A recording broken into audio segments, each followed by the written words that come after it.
Le Dhammapada, la sagesse du Bouddha. Chapitre final, verset sur le Brahman. Lutter et diviser le courant. Écarte-toi, Brahman, du désir d'essence. Connaissant la destruction des constituants de la vie, sois saint, sois Brahman, le connaisseur du non-être. Quand avec tranquillité du cœur et vue pénétrante, un Brahman va sur l'autre rive, alors les liens de ce connaissant tombent.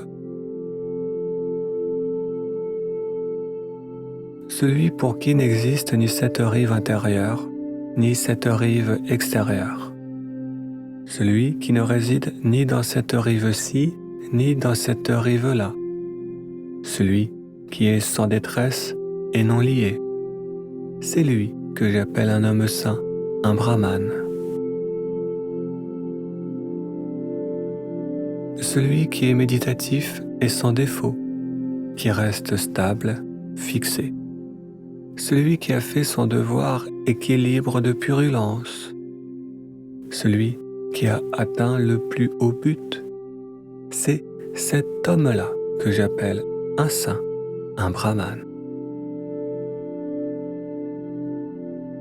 Le soleil brille le jour, la lune brille la nuit. Le guerrier armé bronze, le Brahman en méditation éclipse, mais la gloire du Bouddha brille jour et nuit. Parce qu'il a écarté le mal, il est appelé un Brahman.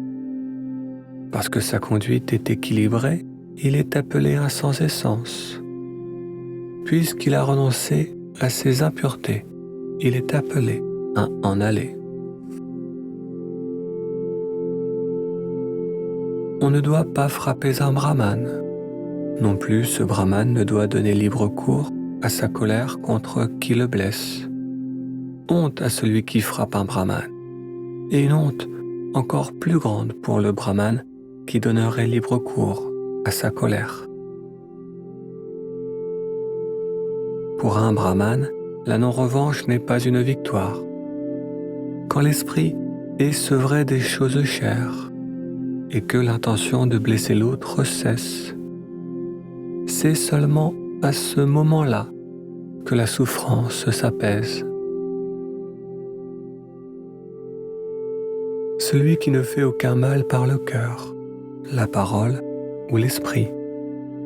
Celui qui est contrôlé en ces trois modes. C'est cet homme-là que j'appelle un saint, un Brahman. Celui par qui on connaît le Dhamma, enseigné par le pleinement éveillé. On doit assidûment le révérer comme un Brahman révère le feu du sacrifice.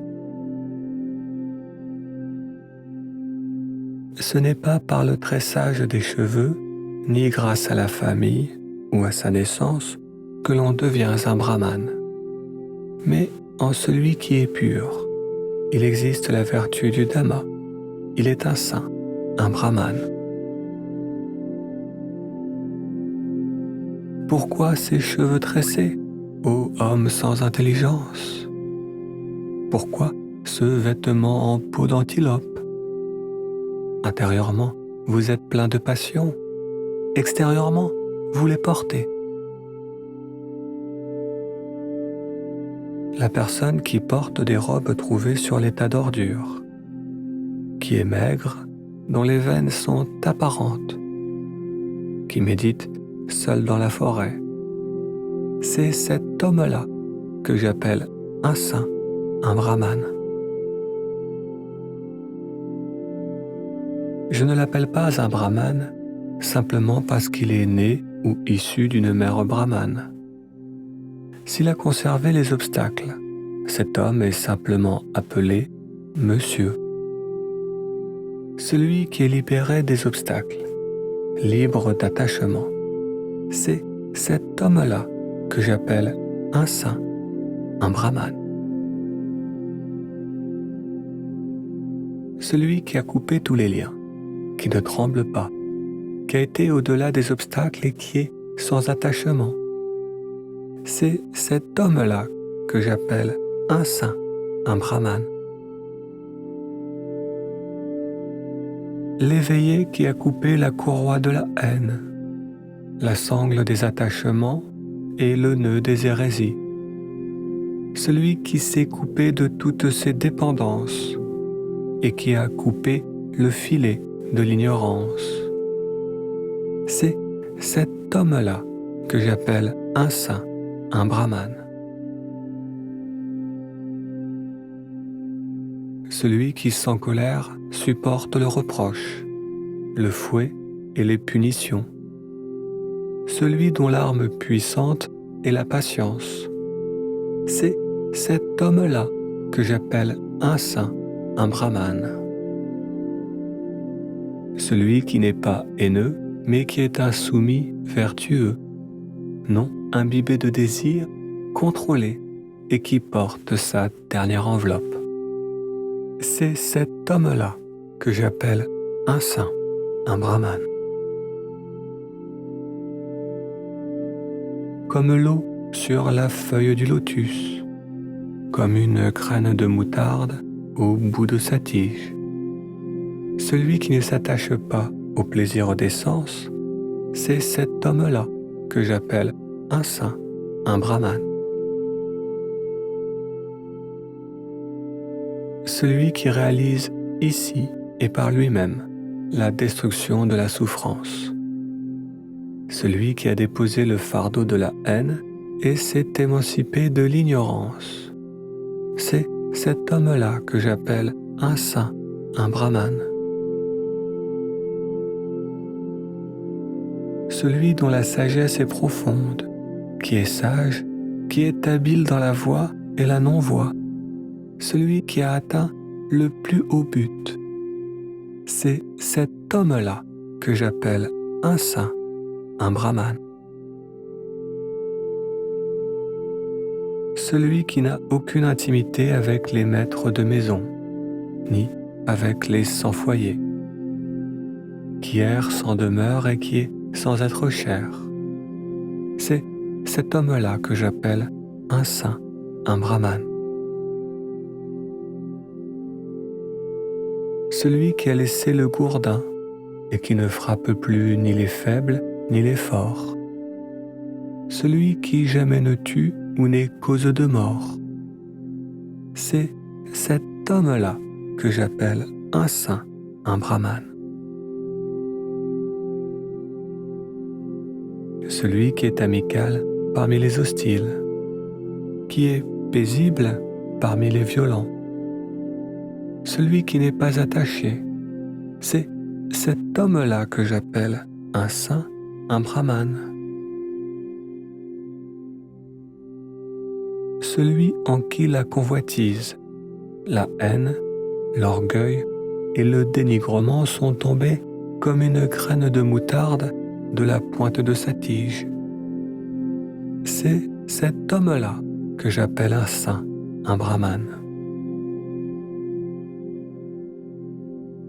Celui qui prononce des paroles aimables, instructives et vraies, qui ne fait offense à personne. C'est cet homme-là que j'appelle un saint, un brahmane. Celui qui dans le monde ne prend rien qui ne soit donné, que ce soit court ou long, petit ou grand, sordide ou agréable. C'est cet homme-là que j'appelle un saint, un brahmane. Celui qui est sans désir pour ce monde et le prochain, qui est sans désir et qui est émancipé de ses passions. C'est cet homme-là que j'appelle un saint, un brahmane. Celui qui est sans désir et qui par sagesse s'est libéré des doutes. Celui qui a plongé dans le non-être. C'est cet homme-là que j'appelle un saint, un brahmane. Celui qui a transcendé le bon et le mauvais, aussi bien les peines que les empêchements. qui est sans chagrin, sans tache et qui est pur. C'est cet homme-là que j'appelle un saint, un brahmane. Celui qui est sans tache comme la lune, pur, serein et tranquille, qui a détruit les honneurs pour devenir. C'est cet homme-là que j'appelle un saint, un brahmane. Celui qui a passé ce sentier difficile et l'errance du samsara, qui traverse les illusions et va au-delà, qui est réfléchi, libre de désirs et de doutes, qui, pour se libérer, ne s'attache à rien. C'est cet homme-là que j'appelle un saint, un brahmane. Celui qui en ce monde, abandonnant les désirs sensuels, a renoncé et devient un sans foyer, qui a détruit les désirs des sens et les désirs de devenir. C'est cet homme-là que j'appelle un saint, un brahmane. Celui qui en ce monde, ayant abandonné la soif, renonce et devient un sans foyer, qui a détruit la soif de devenir. C'est cet homme-là que j'appelle un saint, un brahmane. Celui qui écarte les liens humains et transcende les liens célestes, qui est complètement délivré de tous les liens. C'est cet homme-là que j'appelle un saint, un brahmane.